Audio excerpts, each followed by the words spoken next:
So, this is Rabbi Brovender Parsha Shiur of the WebYeshiva. We're going to learn a little bit about the parsha of this week, which is the parsha of Vayikra.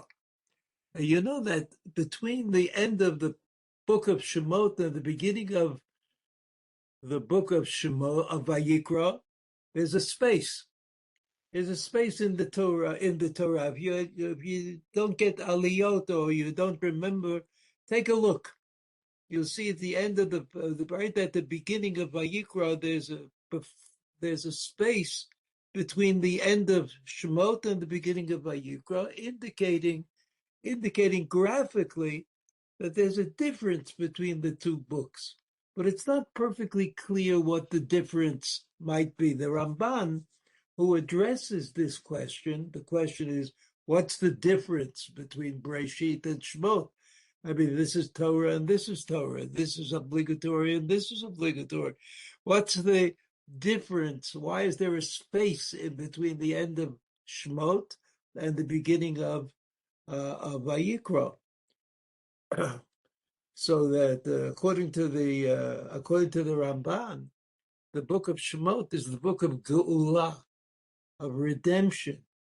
It was something that had to be fixed in the world. And we fixed it through Yitziat Mitzrayim, Kabbalat Torah, and the march on the direction to Eretz Yisrael. That was the book of Shemot. The book of Vayikra is different. It's full of rules and regulations about the avodah, about the service of God in the Beit HaMikdash. So it's different. Okay, it's different, but is that the reason? Can we say with the Ramban that the difference between Shemot and Vayikra is so obvious that it had to be separated graphically? Or is there perhaps a reason beyond the reason that the Ramban taught us? So let's look at the psukim first at the end of Shemot, and then we'll look at the psukim with Rashi at the beginning of Vayikra. So Perek Mem, Pasuk Lamed Daled, there's the last two psukim of Shemot. Vayichase Anan et Ohel Moed, the cloud covered up the Ohel Moed. The Ohel Moed is the tent of the meeting where the most significant religious activities would take place in the Mishkan, in the tabernacle.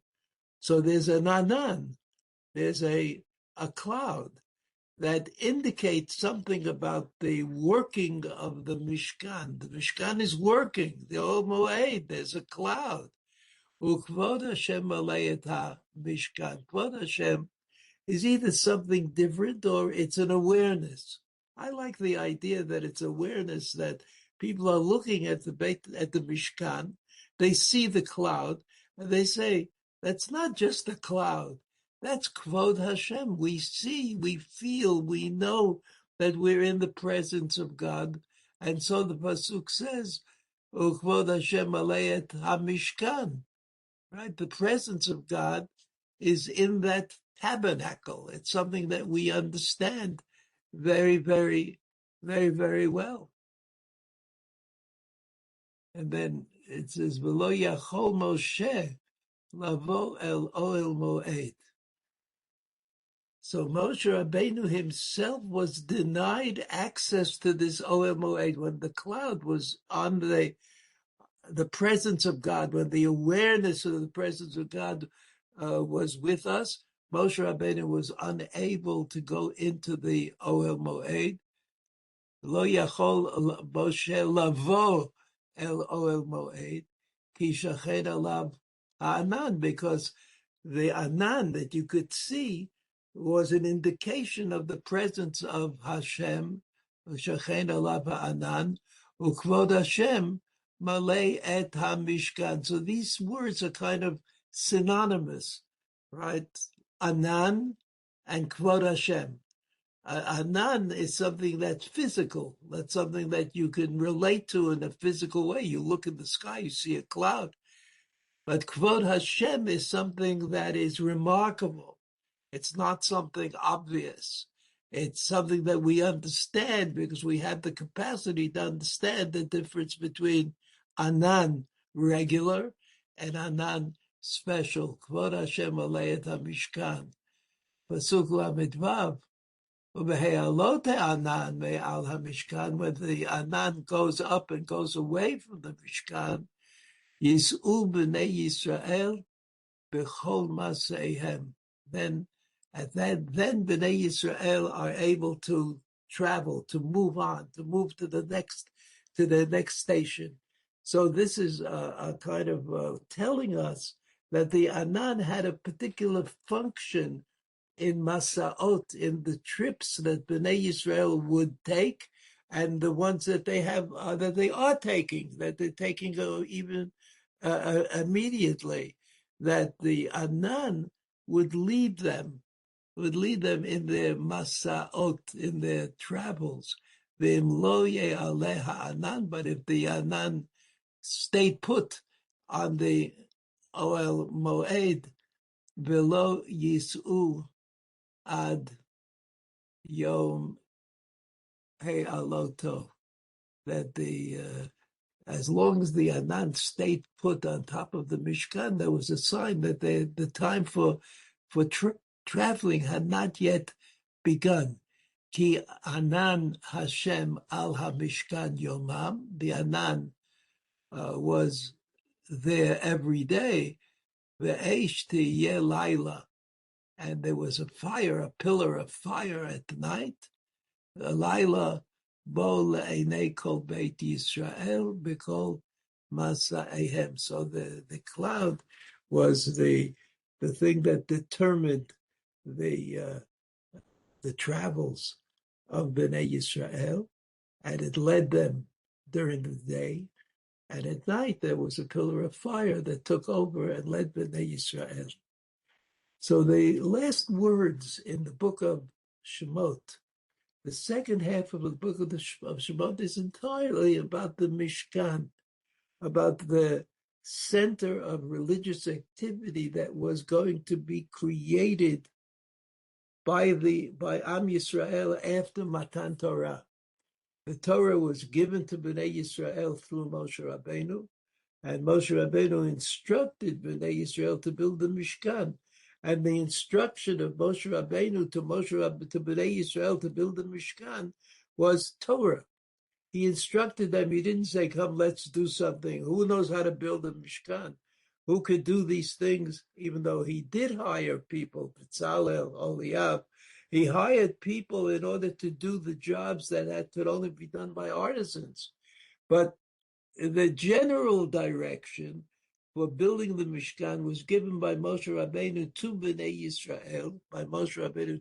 Yisrael, after he returned from his sojourn on the mountain, 40 days and 40 nights, when he learned the Torah. But when the book of Shemot leaves us with the Mishkan and tells us, and what's happening with the Mishkan, the point that the Mishkan told us about is the Anan, that there was an Anan. And while the Anan, it is true, represented the presence of God, it's also true that the Anan directed Bnei Yisrael in their trips from Har Sinai, eventually to Eretz Canaan. I mean, we know that there were some interruptions along the way. We had the Meraglim, the spies that were sent by Moshe Rabbeinu to spy out the land of Canaan, which eventually caused them to be punished and wander around for 40 years or 38 years. Altogether, it took them 40 years in the desert. So that it's interesting. I mean, we make note of the fact that this is the way the Torah leaves our understanding of what the Mishkan is. The Mishkan is a place of worship, that's true, but it's also a kind of a directive. It's a kind of a ways that existed in those days, although somewhat more interesting. Let's look at what Rashi tells us. Lo yachol Moshe lavo l'ol moed. You see, v'katuv echad omer. This is a formulation of a drasha. This is what the pasuk says here. Lo yachol Moshe lavo l'ol moed. Right? V'katuv echad omer. Meaning another pasuk said, and another pasuk is about Midbar Perek Zion. Ubevo Moshe l'ol moed. Then Moshe Rabbeinu did go into the Ol Moed. So the Torah didn't want to leave us with this kind of objectionable situation. We have two psukim that say two opposite things about Moshe Rabbeinu. One says, Lo Yachol Moshe, and the other one says, Bevo Moshe. How could that be? There's a third pasuk, Ki Shechan Alav Ha'anan, Amor Me'ata, Kol Zman. So from the third pasuk, Amor Me'ata, right, let's derive it in this way. Kol Zman Sheyah Alav Ha'anan, Lo Haya Yachol Lavo. As long as the Anan was on the cloud, was kind of in the camp, Lo Haya Yachol Lavo. Then Moshe Rabbeinu couldn't go into the Ol Moed. Nistalek Ha'anan, but when the Anan disappeared, Nichnas. When the Anan disappeared, then Moshe Rabbeinu could go into the Ohel Moed.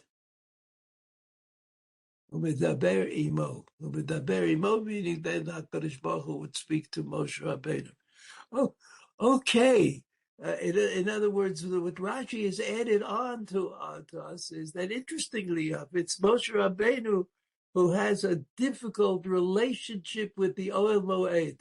Sometimes he can go in, sometimes he can not go in. Now, we know that the Ramban taught us, and we accept it as like a tour de force, not only the Ramban, but the Ramban taught us that the Mishkan is modeled on Matan Torah of Har Sinai. It's like we have the Matan Torah of Har Sinai with us.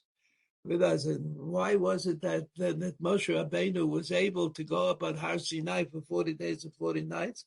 He did that twice in order to ensure that Bnei Yisrael would get what they deserve.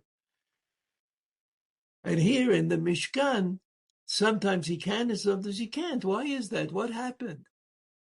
What happened here? So look at Pasuk Lamed Chet, Ke'anan Hashem ala Mishkan Yomam V'eshti ala Bo Le'nei Kol Beit Yisrael B'chol Moshvotechem Le'nei Kol Beit Yisrael B'chol Maseihem. What does that mean? Rashi says B'chol Masa Shayu Nosim. Every time they moved from one place to another, Haya Anan Shochein B'makom Asher Yachanu Sham. So the Anan would sort of move in that direction, and when they got to the place where they were supposed to camp, it would sit there. This is Anan. Makom Chaniyatan, Afu Karui Masa. And according to Rashi, the word Masa in Hebrew doesn't just mean moving along, but it means they got someplace. Makom Masa Ehem is the place where they were destined to be. V'chein vayelech lemasa'av, meaning he went to another place, stopped, he didn't move. It does not about moving; it's about getting somewhere. V'chulei eile masa'ei lefi shememekom hachanaya chazru v'nas'u l'chach nikra ulam masaot. Okay. They got to someplace, they moved on to someplace, and it was Rashi is pointing out, if you look again at the words of the Pasuk, look at the Pasuk, says, Eshi Elai Labo, that Le'inei Kol Beit Yisrael V'Kol Maseihem. So even though the Masaim are probably what they did during the daytime, because it's not really reasonable to do Masaot during the nighttime, when it's more difficult to travel. That hasn't changed up till our time today. I mean, only specially trained people travel at night. Regular people travel during the day. So that the word Masa'e in that pasuk, according to Rashi, means either where you travel to or where you ended up. So again, this Rashi tells us that there's something about Moshe Rabbeinu, right? You see the first Rashi that we learned, Lo Yechol Moshe Labo Lo Moed, V'Katuv Echad Omer Ubevo Moshe Lo Moed, that Moshe Rabbeinu has got a problem. Can he go into the Ohel Moed or not go into the Ohel Moed? So according to Rashi, sometimes he can and sometimes he can't. And that differentiates Moshe Rabbeinu in this case from the Moshe Rabbeinu of Matan Torah, who was able to go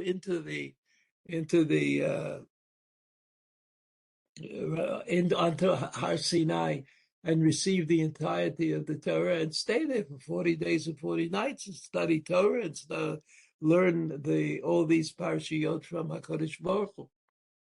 So that's the end of the book of Shemot. I mean, the book of Shemot doesn't tell us so much about the people who built the Mishkan or how they took it apart or how it was, but it tells us, according to Rashi, that there remains a mystery in the Mishkan. And the mystery of the Mishkan is, can you go into it or you cannot go into it? Are there people who can go into it and there are people who can't go? Eventually, we understand that job was given to the Kohanim, or the Kohen Gadol. The Kohen Gadol was the one who went into the hidden part of the Mishkan. He was able to go to the hidden part of the Mishkan, but we don't know about Moshe Rabbeinu. He went into the Mishkan in order to learn Torah from HaKadosh Baruch Hu. So when did he go in and when didn't he go in? I mean, this is left for us as an open kind of remark. Now, our original question was, why was it that there was a space with the end of the book of Shemot indicating it's a book, space, and then the book of Vayikra? Like, what was the importance of the space that was created? And this is responded to by Rashi.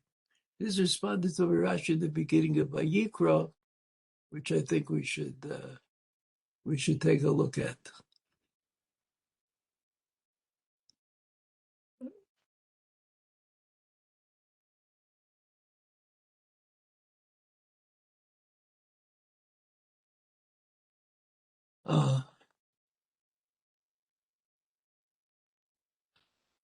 Vayikra el Moshe. This is the pasuk at the beginning of the book of Vayikra.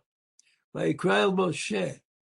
Vayidaber Hashem ilav me'oel moed lemor. So again, Vayikra el Moshe. God called to Moshe and he says, come into the Ohel Moed. Vayidaber Hashem ilav. What did he speak to him? He spoke to Moshe Rabbeinu Torah. Me'oel moed lemor. And he said to him the following thing. So even before we look at Rashi, we see that Moshe Rabbeinu here had to be invited into Ohel Moed. He didn't kind of intuit that the time has come. He didn't get a message. He didn't get a message on his phone that the time had come to go into Ohel Moed, but Vayidaber Hashem elav me'ohel moed lemor.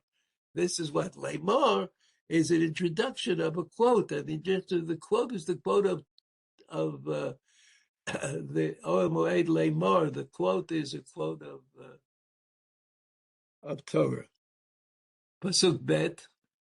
Daber b'nei Yisrael v'amart alehem. A regular introduction. Speak to b'nei Yisrael. Speak to them and say to them. And that means that they should know that it's Torah. You'll say the words. HaKadosh Baruch Hu will give you the words. You will take those words and say to b'nei Yisrael. In some way, b'nei Yisrael will understand that those are the words of Torah. I mean, we could think about how that's going to happen. And he says, Adam ki yakriv mikem korban. That's the topic. The topic is about an Adam. And there's no doubt that Adam is the same word as Adam Harishon. It may not be the same intention, but it's the same word. And Adam Harishon was the one who, according to Chazal, gave the first sacrifice. But even not according to Chazal, it was the sons of Adam Harishon who gave the first sacrifices. So these words, Adam ki yakriv mikem korban lashem, make sense because there's no tzivui in this pasuk. It doesn't say you better give a korban. It says rather that Adam ki yakriv mikem korban. When you come to the point of say bringing a korban, which is the way apparently it was at the beginning, right? That the people decided on their own that korban is a normal and natural kinds of thing, Lashem. And then min habeima, min habakar, min hatzon takrivu et korbanchem. So that's post Kedat Yitzchak. There is no human sacrifice, even though in a certain kind of logic, human sacrifice makes sense. If sacrifice is about sharing with God your most appropriate possessions, certainly children fall into that category. And there are even examples. There are examples in the Tanakh of people, not the people who thought about sacrifice, human sacrifice, bringing sacrifice to HaKadosh Baruch Hu, because what could you give that is more valuable to you than a child?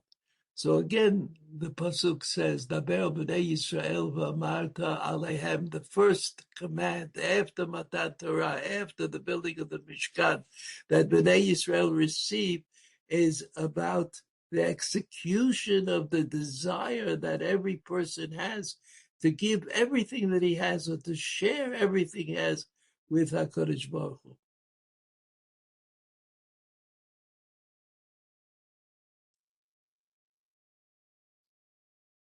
Vayikra el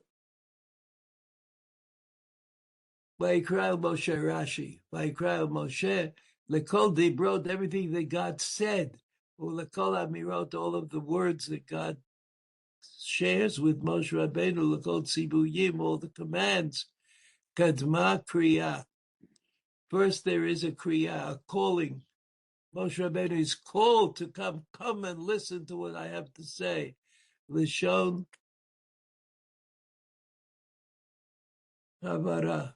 Chiba, Lashon chiba means when you deal with something, when you look at it, when you go over it, that is a sign of appreciation. If anybody here has a hobby, hobbies are usually things that you like, and you hold it and look at it, and if you collect stamps or you build boats and planes, all of that is Lashon, according to Rashi, Lashon חיבה, לשון שמלאכי השרת משתמשים בה. חיבה is the way that the angels relate to whatever reality they're connected to. משתמשים בו. שנאמר, as a pasuk in Yeshayahu, ויקרא זה אל זה. ויקרא זה אל זה קרא. So it's the same in the words. The word kara is used by the angels to describe zel zeh. Zel zeh is certainly a chiba. So the angels, and HaKadosh Baruch Hu speaks to Moshe Rabbeinu, vayikra el Moshe, vayidaber Hashem elav ve'oel moed lemor. משתמשים בו שנאמר, zel zeh aval, לנביאי אומות העולם נגלית עליהם בלשון ארעי וטומאה. He says, but this is not the way God relates to Nevi'ei Umot. I mean, why are the Nevi'im for the Umot Olam? That's a separate kind of issue.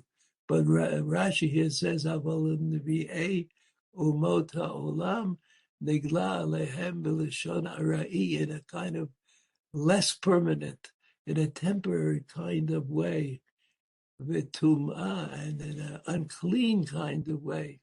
Shne'amar, as it says in the Pasuk, V'ikar Elohim El Bil'am, V'ikar Elohim El Bil'am, V'yikra El Moshe, V'yikra El Moshe. That's the beginning of the Pasuk, V'yikra El Moshe. In other words,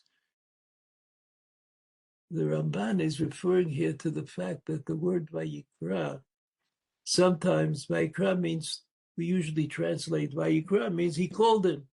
Hey Moshe, listen to what I have to say.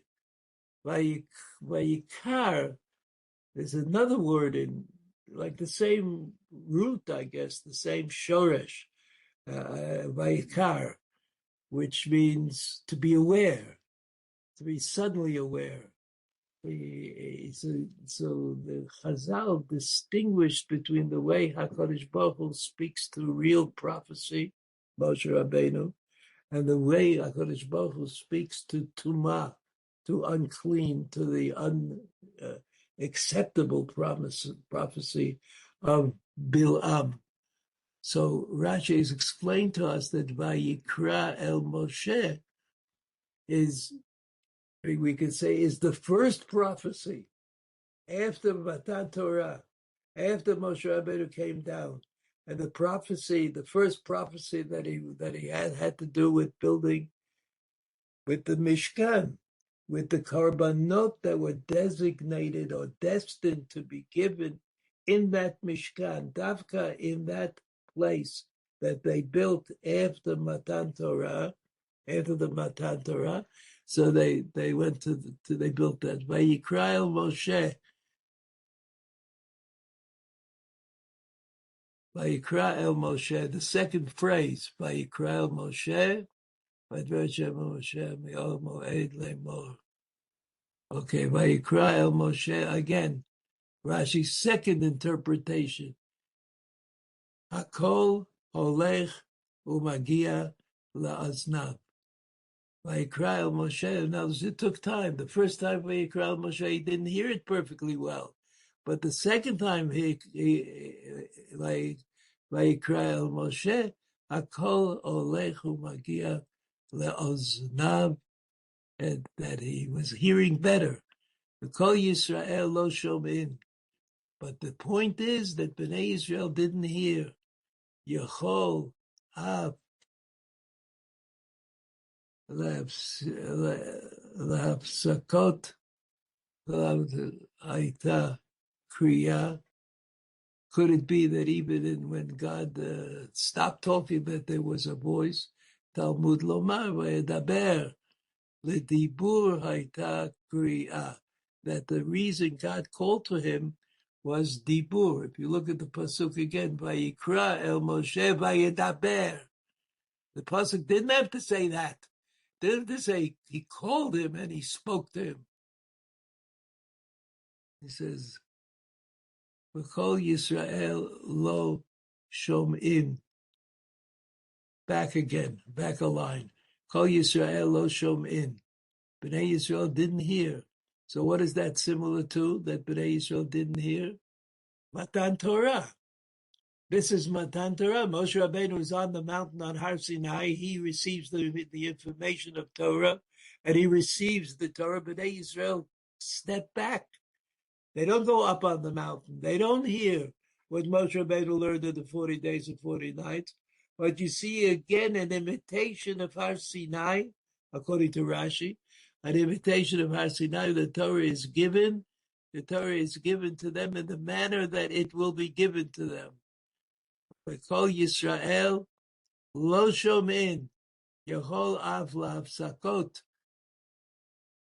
Haita Kriya. Maybe it was for the times that Moshe Rabbeinu stopped talking or comma, periods, all kinds of reasons for stopping.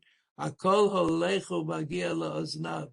Little by little, he was able to hear what Moshe Rabbeinu said, or what the kol said, the voice.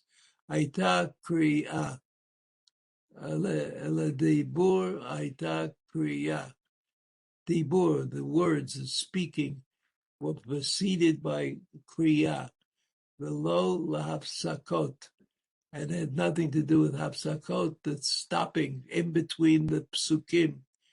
Uma hayu hapsakot mishamshot. What were the hapsakot for? There were hapsakot when you read the Torah. There are commas, etnachta, periods, so pasuk. There's the space in between Bereshit and Shmot, between Shmot and Vayikra. This is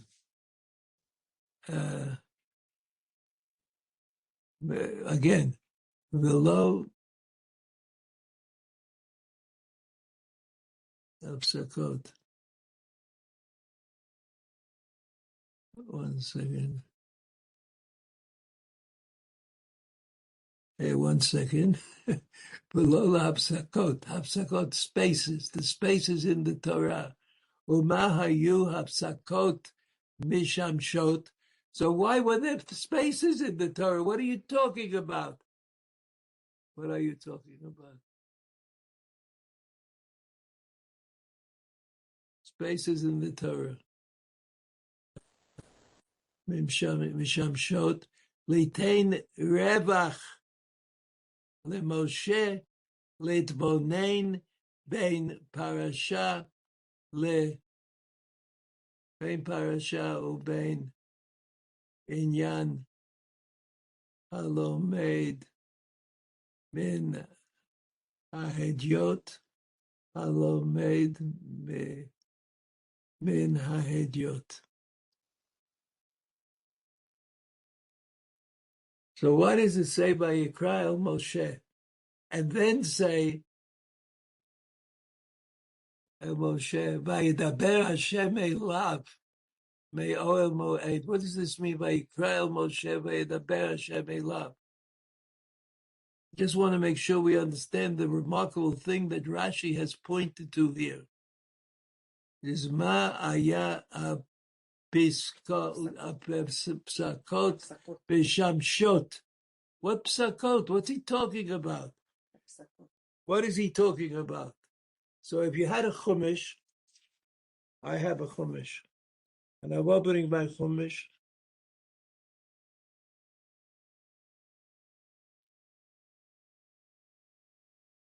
Just 1 second. I have a chumash. Here's a chumash, Parshat Vayikra. This is the art scroll. I'm looking at the chumash, which is the art scroll.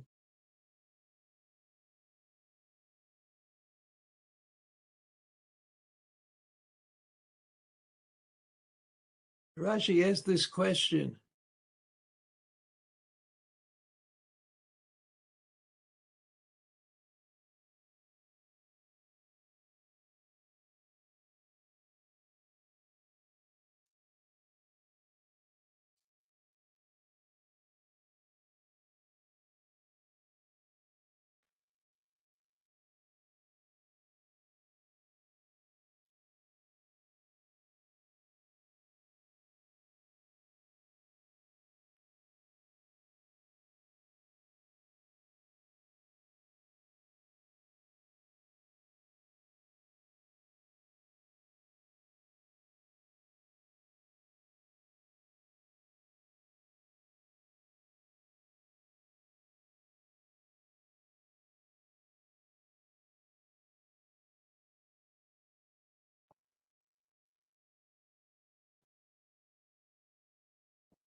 Based on the Medrash, Rashi says, well, let me just, 1 second. Look at the Rashi again.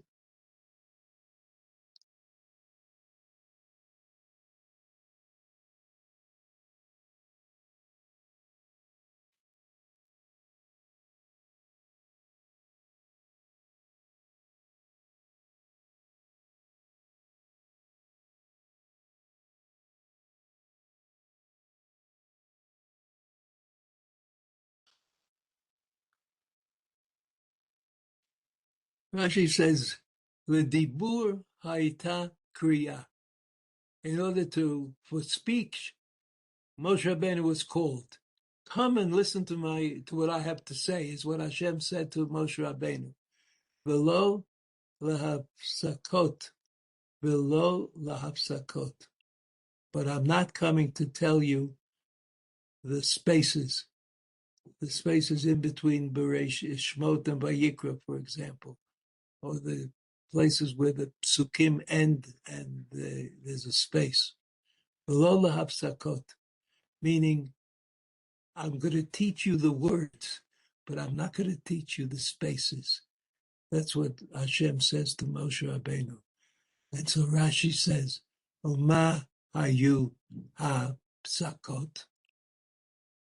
What are you talking about? What ha-psakot are there?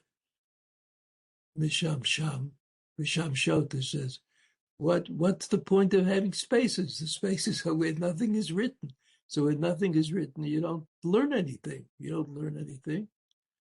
Misham Shot, Litain Rebach LeMoshe, to give Moshe Rabbeinu the opportunity. Rebach means expansive, to expand his ability. LeMoshe, Litbonein bein parasha leparasha, to look in between one matter and the other. Ubein inyan la'inyan, ubein a kind of a discussion, one discussion and a different discussion. Kal v'chomer lahediot. Kal v'chomer lahediot, it's a certain halomdim min ha'hediot. So hediot is somebody who's not a professional. So there's a Talmid Chacham, like Moshe Rabbeinu, or in that league somehow, and then there's a Hediot, somebody who's not in that league. So according to the Rashi, the Torah was presented in a way that everybody could understand, that he could add on, that he has something to say, that there's something that can be developed in terms of what the Talmid Chacham can do, and Kal v'chomer for everybody else who wants to learn Torah. So Rashi explains to us that the Torah had to have spaces, and the spaces are there to tell us that you can expand. And everybody knows that the book of Shemot, the first part of the book of Shemot, is about Yetziat Mitzrayim. And everybody also knows that the Seder, the story that is told in the Seder, is the story of Yetziat Mitzrayim. And we also know, because we remember, Pesach is soon upon us, we remember that no matter how smart we are, we can say something about Yetziat Mitzrayim. But what Rashi is saying here is that when Moshe Rabbeinu gave the Torah to Bnei Yisrael, the Torah of Vayikra, the Torah says Vayikra Elah Vayedaber. Vayedaber Hashem El Elah Vayedaber. There was a Vayikra and there was a Vayedaber, which taught Moshe Rabbeinu that even the spaces can be understood. And the spaces can be even understood, especially by people who are not so well versed in the study of Torah. That the study of Torah, the kind of ongoing study of Torah, is available through Moshe Rabbeinu to everybody.